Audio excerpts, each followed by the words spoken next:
la fondé la cay tolérance zéro nu ñu koy appliquer. waaw xam nga administration sénégalaise pourtant bi mu commencé mel ni yàggul de ça fait à peu près peut-être une vingtaine d'années parce que jadis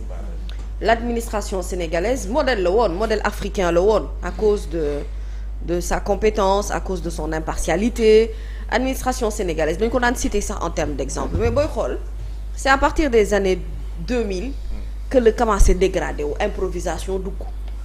tâtonnement dugg ay intérêt partisan dugg te foo ne intérêt partisan rek wax dëgg yàlla on n'a rien sans rien mais on est arrivé quand même à politiser cette administration sénégalaise ba tey jii boo duggee ci ab service wala nga dugg ci ab ministère dañ naan ministère diw la ministère bi diw a ko jiite waaye diw moomul ministère bi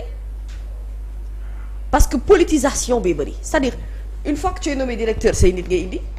bu ñu la nommé ministre sa cabinet say nit rek ñoo fay nekk finalement on ne fait plus valoir compétences yi comme ni mu waree si aujourd'hui le président Diomaye nenu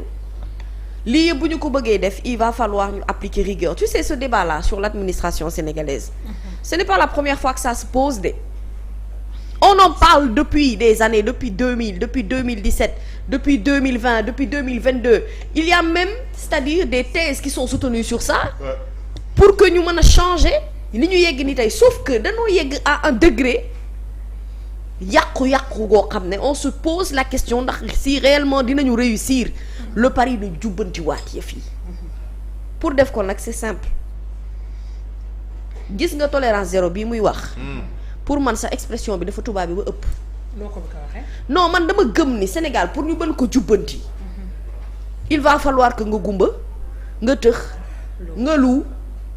ba pare nag nga ànd ak benn xeetu sadique boo xam ne pour nit ñi war a mën a comprendre ne li ñu nekkee di def du dëgg du yoon xanaa xamoo administration bu bon ak yorin bu bon moo ñu jural guute yi ñu jàll nii yëpp tey dafa am ay habitudes yoo xam ne dañu ko ériger en nous comme si c'était normal alors que amul lenn lu ci dëppoo ak yoon politisation bi dëppoowul ak yoon te loolu politique yi ko fi indi avec la nouvelle alternance poste de neexalaate poste d'intérêt partisan ñu jàpp administration bi changer ko ba nit ñi xamatuñu lan mooy njëriñu nekk administrateur wala lan mooy njëriñu nekk fonctionnaire de l'État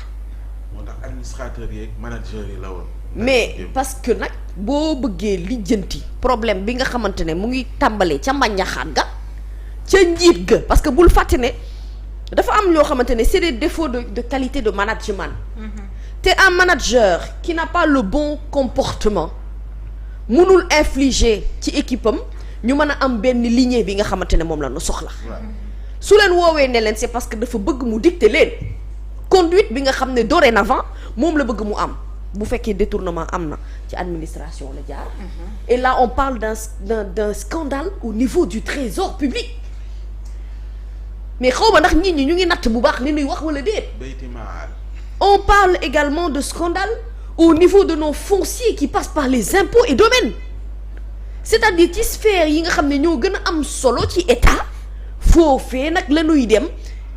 maanaam di fa def ay malversations yoo xam ne ay détournements yoo xam ne yow tu tombes des nues soo ko dee dégg parce que tu te demandes dans quelle administration tu es une administration boo xam ne nit ñi du ñu xëy heure nit ñi du ñu wàcc heure nit ñi du ñu rendre compte je me demande s'il y a des rapports yuy am avant dañ daan def sax pour encourager le fonctionnaire chaque année ñuy primer sax le meilleur achat parce que yow mii directeur bi nga xamante ne da la sas di bind rapport ci nabu directeur boobee moom am na ko supérieur kooku da koo war a noter ki ko supérieur war koo noter et ainsi de suite ba machine état bi mat ci dëkk boo xamante ne corruption la ñuy dox suba ak ngoon guddeeg bëccëg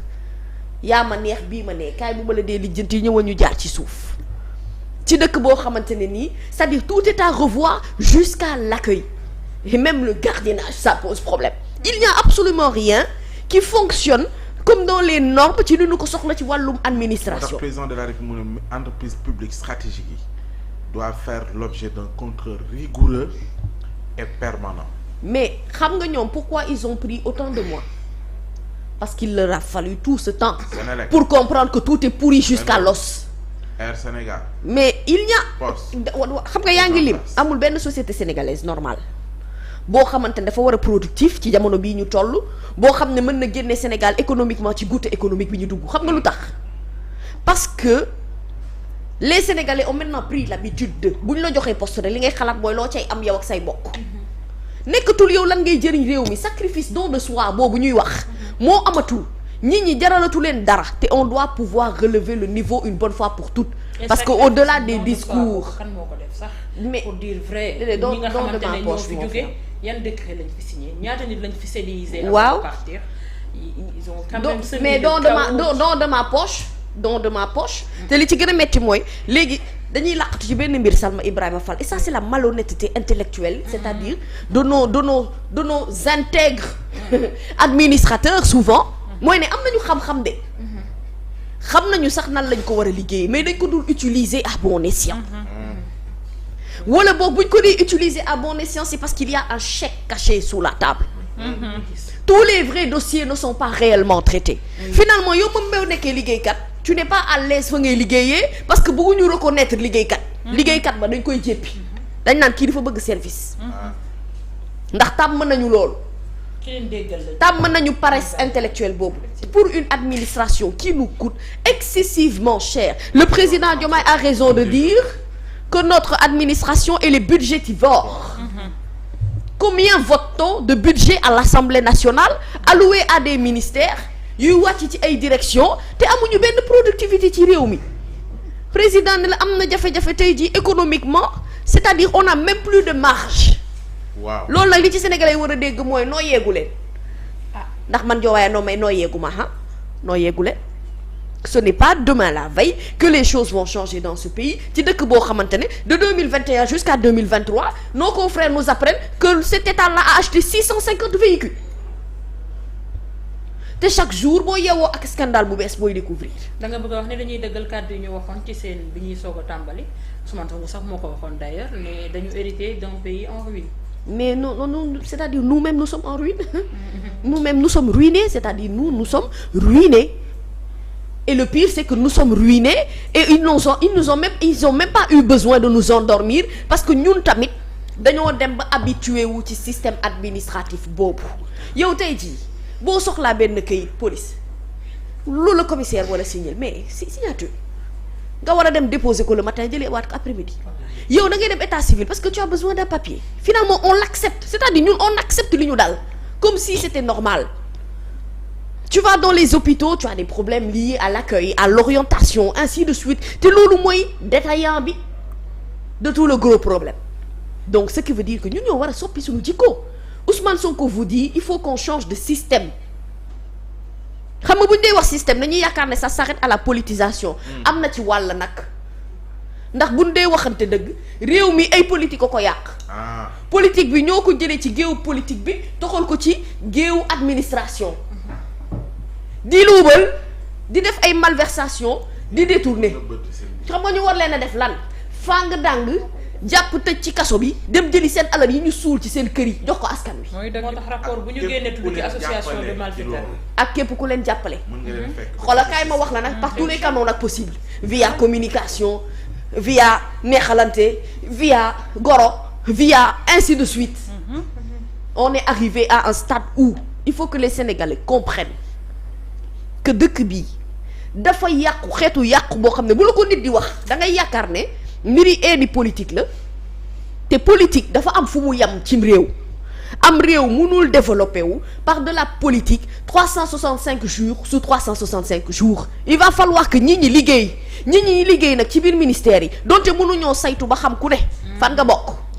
waaye mën nañ la saytu ci sa liggéey ba xam ne am nga compétence yi ci war il y a des jeunes qui chôment yu génn ay école gën a compétent il y a même des génies qu'on n'a même pas le temps de détecter tu sais pourquoi parce qu'il y a des gens tapis dans l'ombre jël politique woddoo ko nekk ci sunu ay administration liggéeyu ñu tous ñebe muy but-buti sonal ñi kenn mënta avancer kenn mënta dellu ginnaaw avec ça ñu bëgg ñun duñu occuper classement bi ñu am 123e pays sur 180 en termes de corruption nañ waxante dëgg te day gën a jëm suuf xam nga lan la un état doit rester fort man di ma leen di xaar au-delà vraiment de l'élégant discours de notre président et de la fermeture ferme de premier ministre dans son discours lui-même mooy ne qu'on applique toutes les décisions yi nga xamante ne jël nañu ko pour que ñu war a mën a soppi doxalinu réew mi c'est-à-dire que dans ce pays il faut qu'on marche au pas ku def yoon tant mieux ku deful yoon ñu teg la ci yoon ku nekk ci administration bi di foo ñu teggi la teg fa sa moroom wala ku la gën a féete xale gën la xarañ téeméeri junni yoon c'est-à-dire on ne doit pas avoir peur des mesures et peur des conséquences que ces mesures peuvent nous coûter c'est ça la vérité tant que defuñu ko nag di layam-layami di bayal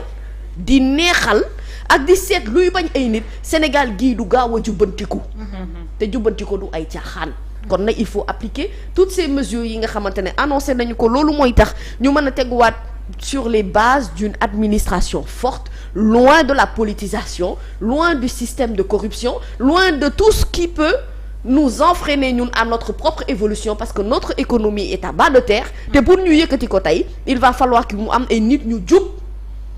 ñu tegu ci jubal tey jubbanti. jërëjëf merci Mamy am na solo alors ñu daal di jàll ci deuxième point bi nga xamante ne moom la ñuy waxtaanee dinañu wax ci Abdou Diallo mi nga xamante ni il est en garde à vue actuellement ak Omar Sow Ardo Gningue mi nga xam ne moom lañ convoqué tey ci suba si. déjà ci kaw Abou Diallo Ibrahima Sall ndax bi nga koy teewlu di ko bàyyee xel li waral ñu garde à vue ko gis nga ay motifs yu suffisants yu waral ñu téyeegun ko. waaw xam naa di nga ma ko mayee Nabou Cor balaa may ñëw ci kaw Abou